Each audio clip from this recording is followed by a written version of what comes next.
उत्तर प्रदेश में बहुत जल्दी देखने को मिलने वाली है असिस्टेंट स्टैटिस्टिकल ऑफिसर की वैकेंसी। इससे पहले भी हमने एक वीडियो बनाया है इसके लिए और आप सभी का बहुत ज्यादा प्यार उस वीडियो में मिला और आप सभी लोग मुझे लगता है इस वैकेंसी की बहुत बेसब्री से इंतजार कर रहे हैं और हम लोगों ने भी पूरी कमर कस ली है, नया बैच लॉन्च कर दिया है और आप लोगों के लिए भी लगातार इंफॉर्मेटिव वीडियोस बना रहे हैं ताकि आप लोग अपनी मंजिल तक पहुंच सको। इसी कड़ी में एक और वीडियो आप सभी के सामने है जहां पे मैं आप लोगों से डिस्कस करूंगा कि इस वैकेंसी का यूपी ट्रिपल एससी एएसओ की जो वैकेंसी है इसका सिलेबस क्या था, पिछली वैकेंसी में एग्जाम पैटर्न क्या था। हालांकि मैंने आपको बताया है कि सिलेबस में परिवर्तन की संभावना है, एग्जाम पैटर्न में भी परिवर्तन की संभावना है, लेकिन ऐसा नहीं होता कि बिल्कुल ही एक बहुत बड़ा ड्रास्टिक परिवर्तन हो जाता है, ऐसा नहीं होगा। और क्योंकि आप अभी तैयारी शुरू कर चुके हो, अभी पढ़ना शुरू कर चुके हो, तो आपके लिए बहुत ज्यादा इंपॉर्टेंट हो जाता है क्योंकि आपको तैयारी अभी से करनी है ना। जो भी स्टूडेंट सेलेक्ट होते हैं हमेशा उनकी तैयारी पहले से शुरू होती है और आप में से बहुत सारे स्टूडेंट ने शुरू कर भी दी होगी। तो चलिए वीडियो को आगे बढ़ाते हैं। अगर आप उत्तर प्रदेश में ही रहते हैं, कॉमर्स के स्टूडेंट हैं, इकोनॉमिक्स के स्टूडेंट हैं, कॉमर्स और इकोनॉमिक्स के फ्री नोट्स, एमसीक्यूज, पीडीएफ अगर आप पाना चाहते हैं तो इसी वीडियो के नीचे डिस्क्रिप्शन में आपको एक लिंक मिलेगा, क्लिक करके जरूर जुड़ जाएं उस व्हाट्सएप ग्रुप के साथ में जहां पर रेगुलर बेसिस पे हम आपको कॉमर्स एंड इकोनॉमिक्स के फ्री नोट्स, एमसीक्यूज, पीडीएफ जो है वो शेयर करते हैं, जिसके साथ में आप जुड़कर अपनी सफलता को सुनिश्चित कर सकते हैं। और रेगुलर बेसिस पे हम ग्रुप की चैट को भी ऑन करते हैं आपके लिए, ताकि आप लोग आपस में भी कोई बात कर सकते हैं, कोई डिस्कशन कर सकते हैं। ये आप देख रहे हैं, ये हमारी टीम, हमारी ताकत, जिस टीम ने आज तक कई सिलेक्शंस कॉमर्स के क्षेत्र में, इकोनॉमिक्स के क्षेत्र में दिए हैं। तो कॉमर्स की सबसे बड़ी एक्सपीरियंस क्वालिफाइड फैकल्टी टीम है, जिस टीम के साथ में इस बार हम उत्तर प्रदेश में भी ये सहायक सांख्यिकी अधिकारी की जो वैकेंसी है उसमें मैक्सिमम सिलेक्शन देने की कोशिश करेंगे। इससे पहले उत्तराखंड में भी यही वैकेंसी आई थी, कई सिलेक्शन हमने उत्तराखंड में भी एएसओ में दिए थे।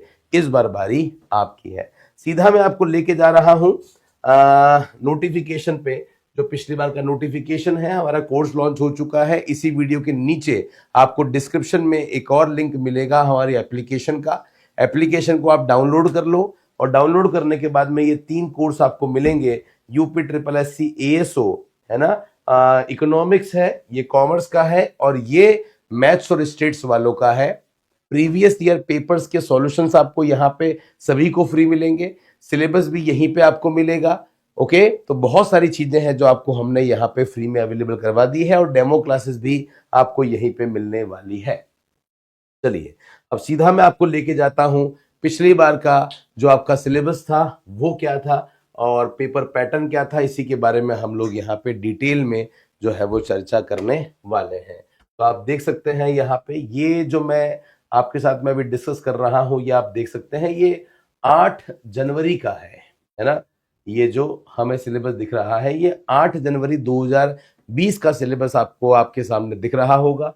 अब ये जो पिछली वैकेंसी का सिलेबस है इसमें क्या पेपर पैटर्न था इसके बारे में बात करेंगे। आप देख सकते हैं सहायक सांख्यिकी अधिकारी और सहायक शोध अधिकारी के लिए पिछली बार 904 पदों पर वैकेंसी आई थी। इस बार हम आपको ऑलरेडी बता चुके हैं कि 1000 से ज्यादा पदों के लिए ये वैकेंसी आने की पॉसिबिलिटी है। इंटरव्यू पहले हुआ करते थे, यहाँ इन्होंने साफ बोल दिया है कि इंटरव्यू जो है वो बंद हो गया है। तो मतलब ये सीधी भर्ती परीक्षा है, किसी तरह का इंटरव्यू नहीं देना, एक सिंगल एग्जाम है और एग्जाम के बेस पे सीधा सिलेक्शन है।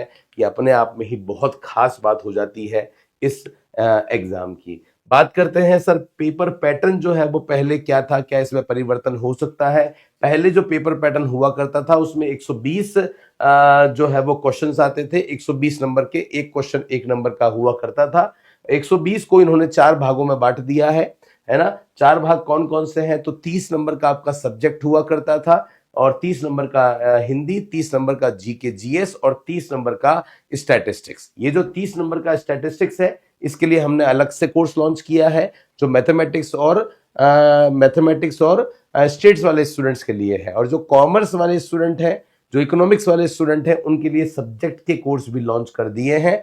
कोई भी परिवर्तन अगर होता है है ना। तो नए सिलेबस के हिसाब से आपको उस जो कोर्स आप परचेस करेंगे उसमें सारी अपडेटेड क्लासेस मिल जाएगी एज पर न्यू सिलेबस। ऐसा नहीं है कि आपने जो पैसे दिए हैं उसके बाद में नया सिलेबस आपको नहीं मिलेगा, नहीं मिलने वाला है। ये पहले का पेपर पैटर्न है, नेगेटिव मार्किंग भी 1/4 होती थी और 120 मिनट जो है वो 2 घंटे आपको मिलते थे, तो 120 मिनट में 120 क्वेश्चन आपको करने होते थे। सिलेबस की बात करते हैं तो आप देख सकते हैं सिलेबस में क्या क्या है।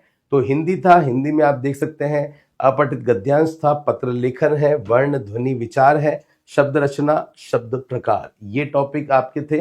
देन शब्द शुद्धि है, व्याकरणिक कोटियां हैं, वाक्य रचना प्रकार, विराम चिन्हों का प्रयोग, मुहावरे, लोकोक्तियां, अनुवाद, उत्तर प्रदेश की बोलियां, भाषा साहित्य, ये एक बड़ा सिलेबस आपको हिंदी का यहाँ पे दे रखा है। जीके जीएस की बात करते हैं तो जीके जीएस में आप देख सकते हैं अलग अलग बहुत सारे यहाँ पे सब्जेक्ट हैं जिसमें जनरल साइंस आ जाता है। देन उसके बाद में आपके नेशनल और इंटरनेशनल लेवल की जो करंट अफेयर्स है वो आ जाती है। इंडियन हिस्ट्री है, इंडियन पॉलिटी है और इंडियन पॉलिटी के साथ में इंडियन इकोनॉमी के भी कुछ टॉपिक यहाँ पे दे रखे हैं, जैसे अर्थव्यवस्था में नियोजन दे रखा है, मतलब पंचवर्षीय योजनाएं आप लोगों को यहाँ पे पढ़नी होगी। और वर्ल्ड की ज्योग्राफी भी आपको पढ़नी है इंडियन ज्योग्राफी के साथ में। तो इंडियन जीके जीएस तो जनरल साइंस है और Indian history, Indian current affairs, Indian polity, ये सब आपके यहाँ पे सिलेबस में जो है वो आ जाता है। ये बात आप यहाँ पे ध्यान रखेंगे। अब बात करते हैं आपके टेक्निक ऑफ स्टैटिस्टिकल एनालिसिस, जो कि आपके पेपर 1 में ही है, उसकी बात करते हैं। ये भी एक बहुत बड़ा सिलेबस है, बहुत सारे टॉपिक हैं जो इसमें यहाँ पे इन्होंने दे रखे थे। क्या क्या है तो सांख्यिकी है, देन उसके बाद में आंकड़ों का संग्रहण है, वर्गीकरण है जो एक पूरी यूनिट होती है आपकी। देन उसके बाद में आंकड़ों का प्रस्तुतिकरण है, प्रेजेंटेशन ऑफ डेटा है। देन उसके बाद में आपका सेंट्रल टेंडेंसी है, तो वही मीन मोड मीडियन, माध्य, माध्यिका, बहुलक, ये पूरा आ जाता है। देन उसके बाद में डिस्पर्जन है जिसे अपकिरण कहते हैं। इंडेक्स नंबर आपका आ जाता है, सूचकांक जिसे कहते हैं। कोरिलेशन, सिंपल कोरिलेशन दे रखा है। फंडामेंटल ऑफ मैथमेटिक्स आपको दे रखा है। कोऑर्डिनेट ज्योमेट्री है। परमुटेशन कॉम्बिनेशन, ये एक मुश्किल टॉपिक कहा जाता है मैथमेटिक्स में। इंडियन स्टैटिस्टिक्स में population, labour, agriculture, production, industry, इन सब के डेटा। और लास्ट यूनिट जो है इसमें स्टैटिस्टिकल से रिलेटेड कुछ ऑर्गेनाइजेशंस होते हैं, सीएसओ, एनएसएसओ, इन सब के बारे में दे रखा है। ये पूरी यूनिट है, 12 चैप्टर इस यूनिट में आपको दे रखे हैं। यहां पे आपका पेपर 1 खत्म हो जाता है। अब बात आती है सब्जेक्ट की। तो जिसने बीकॉम का, जिसने एमकॉम कर रखा है, जो कॉमर्स के स्टूडेंट है उन्होंने एमकॉम किया होना चाहिए इस एग्जाम के लिए। तो जिन्होंने एमकॉम कर रखा है उनके लिए जो है वो कॉमर्स का सिलेबस से वो एग्जाम देंगे, अपने सब्जेक्ट को देंगे। हालांकि इस बार सब्जेक्ट का वेटेज बढ़ने की संभावना है, तो सब्जेक्ट एक बहुत इंपॉर्टेंट की फैक्टर होगा आपके सिलेक्शन का। आप देख सकते हैं अकाउंटिंग है, अकाउंटिंग में बेसिक अकाउंटिंग है, डेप्रिसिएशन, फाइनल अकाउंट दे रखा है, कुछ कॉस्ट वॉल्यूम में यहाँ पे आपको देखिए गुडविल और शेयर दे रखे हैं। देन उसके बाद में आपका यहाँ पे बैंकिंग है, मतलब ये इकोनॉमिक्स का पोर्शन आ जाता है। बिजनेस ऑर्गेनाइजेशन आपको यहाँ पे दे रखा है। मैनेजमेंट एंड कॉस्ट ऑडिट आपको दे रखा है, और ये इंश्योरेंस दे रखा है। फॉरेन ट्रेड है, अगेन ये इकोनॉमिक्स का पार्ट है, ये है। तो 6 सब्जेक्ट हैं बेसिकली जो आपने पोस्ट ग्रेजुएशन जब करी होगी, एमकॉम जब किया होगा, वहां पढ़े होंगे। तो बहुत बड़ा सिलेबस नहीं है, आराम से किया जा सकता है। इकोनॉमिक्स जिनका सब्जेक्ट है, मतलब जिन्होंने एमए इकोनॉमिक्स से किया होगा, उनको क्या पढ़ना है, तो माइक्रो इकोनॉमिक्स से कहानी शुरू होगी। माइक्रो इकोनॉमिक्स में भी इन्होंने साफ बोल दिया है कि कंज्यूमर बिहेवियर आपको पढ़ना होगा। तो कंज्यूमर बिहेवियर में वही कार्डिनल, ऑर्डिनल, है ना, सीमांत उपयोगिता, हास नियम, उदासीनता वक्र, पूरा ही पढ़ना है। कॉस्ट एंड रेवेन्यू फंक्शन है, तो लागत और उत्पादन, ये पूरा जो यूनिट है आपको सारी पढ़नी है। टाइप्स ऑफ कॉस्ट पढ़नी है, स्थिर लागत क्या होती है, परिवर्तनशील लागत क्या होती है। प्रोडक्शन लिखा हुआ है तो प्रोडक्शन में भी वही सब टॉपिक आ जाते हैं, है ना। तो कॉस्ट एंड रेवेन्यू फंक्शन आ जाता है, और वेरियस फॉर्म्स ऑफ मार्केट यहाँ पे दे रखा है। तो मेनली जो 4 कैटेगरी के मार्केट है, पूर्ण प्रतियोगिता, एकाधिकारात्मक, एकाधिकार, अल्पाधिकार, जो 4 कैटेगरी होती है वो हमें बहुत अच्छी तरह से देखनी है। प्रोडक्शन में आपको बता ही चुका हूं, लॉ ऑफ वेरिएबल प्रोपोर्शन, जिसे परिवर्तित अनुपातों का नियम कहते हैं, law of returns to scale, ये सब आपको प्रोडक्शन में पढ़ने हैं। तो पहली यूनिट माइक्रो इकोनॉमिक्स की थी, मोर और लेस पूरी माइक्रो इकोनॉमिक्स आपके है। मैक्रो इकोनॉमी में क्या क्या है, तो नेशनल इनकम की पहली यूनिट है, एनसीईआरटी की बुक में देखोगे तो यही पहली यूनिट होती है। सेकेंड यूनिट जो आपको दे रखी है वो यहाँ पे दे रखी है, कौन सी, मैक्रो थ्योरी ऑफ डिस्ट्रीब्यूशन दे रखा है, स्पेशली क्लासिकल एंड कार्लडोर, दो ही पढ़ने हैं, पूरा नहीं पढ़ना। देन उसके बाद में यहाँ पे जनरल इक्विलिब्रियम आपको पढ़ना है। ये सेकंड यूनिट थी मैक्रो की, छोटा सा पार्ट है, नेशनल इनकम का पार्ट बड़ा है। ओके, एक यूनिट और है यहाँ पे, determination of national income and employment, तो जहां पे एग्रीगेट डिमांड क्या होता है, एग्रीगेट सप्लाई क्या होती है, ये सब आएगा। इकोनॉमिक ग्रोथ एंड डेवलपमेंट, ये आपकी थर्ड यूनिट होगी, क्या ग्रोथ होता है, क्या डेवलपमेंट होता है, प्रोडक्टिविटी क्या होती है। हैरोल्ड डॉमर ग्रोथ मॉडल, वैसे बहुत सारे मॉडल्स होते हैं इकोनॉमिक डेवलपमेंट के, स्पेसिफिक इन्होंने दे रखा है, मतलब आपको वही पढ़ना है। अप्रोच टू डेवलपमेंट में यहाँ पे कुछ अलग थ्योरीज दे रखी है, वो थ्योरीज आपको देखनी होगी। नेक्स्ट यूनिट आपको जो दे रखी है वो money, banking and public finance की दे रखी है। तो मनी क्या होता है, पब्लिक फाइनेंस क्या होता है, बैंकिंग में कमर्शियल बैंक आ गया, रिजर्व बैंक ऑफ इंडिया आ गया, सब आ जाता है। इन्फ्लेशन भी आपके सिलेबस में है, पब्लिक डेट क्या होता है, फिस्कल पॉलिसी, मॉनेटरी पॉलिसी, ये सब आपके सिलेबस में है। देन उसके बाद में आपकी जो फिफ्थ यूनिट है वो पॉपुलेशन पे है पूरी की पूरी, और उसके बाद में सिक्स यूनिट आपकी इंडियन इकोनॉमी है। इसमें अगेन नेशनल इनकम जो ऊपर भी था, इकोनॉमिक प्लानिंग इन इंडिया आ जाता है, इसमें 5 ईयर प्लान आ जाएंगे। यहाँ पे एग्रीकल्चर इंडस्ट्री टॉपिक दे रखा है, पॉपुलेशन दे रखा है, इंफ्रास्ट्रक्चर है, ये एलपीजी पॉलिसी है, और मॉनेटरी फिस्कल पॉलिसी अगेन ऊपर भी था, और कुछ अभी वर्तमान में क्या भारतीय अर्थव्यवस्था में परिवर्तन हुए हैं। ये पूरा सिलेबस हमने बहुत अच्छी तरीके से आपको एप्लीकेशन में अवेलेबल करवा दिया है। जो स्टूडेंट पहली बार जुड़े हैं, एक बार विश्वास करके देखिए, जब आप डेमो देखेंगे तो वहां पे आपको लग जाएगा इकोनॉमिक्स तो खुद मेरा ही सब्जेक्ट है, मेरे ही वीडियोस आपको मिलेंगे और बहुत मजा आपको आने वाला है, ये मैं आपको आश्वासन देता हूं। ऐसे ही सिलेबस आपको मैथमेटिक्स का दे रखा है।